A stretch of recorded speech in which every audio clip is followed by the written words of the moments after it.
going to open it up to some questions from the floor. It's over to you.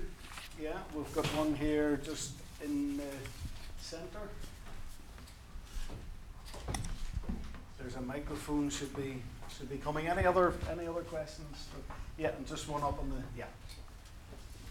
Hi, I'm Sarah Happy from the Faculty of Education. Yeah. Here in Cambridge. I'm a PhD student. The final comments and a question that occurred during the first panel had to do with norms and attitudes. And one of the concerns that I have about the equitable access of girls and eventually women as well to education and training is the issue of attitudes and conflict in the home and in the society at large, especially in violence-affected societies. How can the work of the Real Centre and of organizations like CAMFED also make provision for attitudinal change among men and boys in order to remove one of these significant barriers to girls and women's participation in society? Okay, thank you. It's a good question. And just by way of order, I'm going to suggest that each panel member should not feel obliged to answer each question. So we'll do a little thing of deciding on who answers each of the questions. But we have one here. Yes, hi, Robert Sansom. I'm a CAMFED trustee. I have a sort of more basic question, more down-to-earth question about this. This was mentioned earlier, and you mentioned it, this payment for results. And I guess as a businessman, I struggle to see how it can work. I can see how it can work at a 30,000 foot level. As you well know, when you actually translate it to the field, it actually comes to, you have to have targets. As we know from this country, for example, targets distort things like hospitals, putting people on beds in corridors just to take them into the 4-hour period. So I struggle to see how it can not relate to getting these targets that are falsely met in the field in these developing countries. So I have a real, it's, for me, coming from a business background, I think it's some of the development community trying to pick up on some business ideas, but I think it could lead to bad ends. Okay, so what about the question, Pauline, is that one for you, the first question? I was going to answer the second one. We'll have to hear from both. Yeah. Okay, well, no, why don't you, yeah? I mean, I think actually, on the first one, I think it's absolutely essential that if one's wanting to look at girls' education, you've got to look at the attitudes of men and boys. And colleagues here in the audience have already been doing research on this. And I think it's something that through the Girls' Education Challenge has almost sort of crept up as being, we can't just look at girls' education by only focusing on girls. We also need to look at men and boys, how to change those attitudes. And we need to... My view is that in order to do that, we need to start by having an evidence base. We need to know where things are happening, what's happening. I mean, this both involves qualitative research of understanding through dialogue, through participatory approaches and so on, but also collecting longitudinal data to understand who is involved in decision making, how those processes work and how that changes over time, and how we can then change attitudes and how that has influence on outcomes. So I think there's sort of various dimensions to it.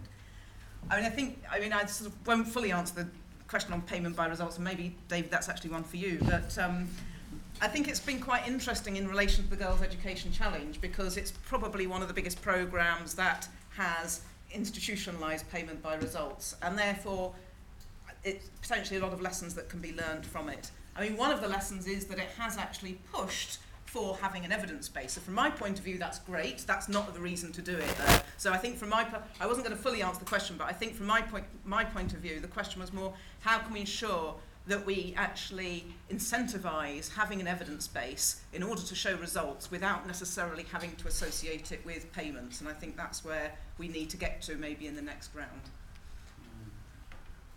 Lucy, do you want to say, because your projects on the GEC are, at least one of them subject to payment by results, I think. So do you want, from your perspective, to say anything? And I'll not mind if it's critical of PwC either.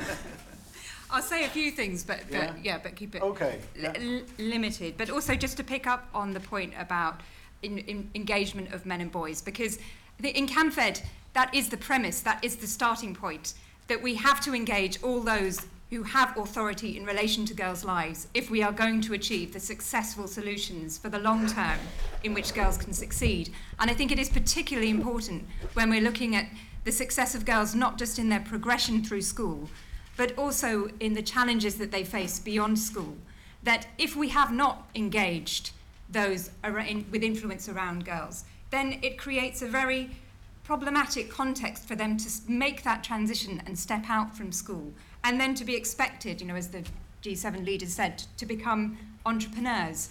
We have to, I think to quote the First Lady, Michelle Obama, this morning, we have to focus on asset-based community development, looking at what is there in communities, the people in authority within communities, in order to engage with and look at the solutions and shift the context so that girls can step out from school and succeed. So I think that has to be the premise of any successful solution to achieve the full returns on girls' education.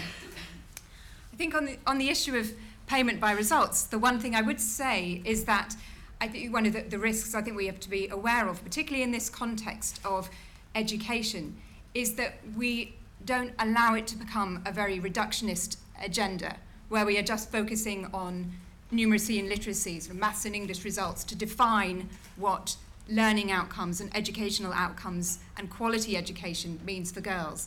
Because I think one of the real lessons that is coming through the Girls' Education Challenge is the need to really focus on what are the relevant skills for girls. And I think there is a real debate and discussion to be had on that. That's not to say that the foundational skills, numeracy and literacy, aren't important, nor that the vocational and technical skills aren't crucial.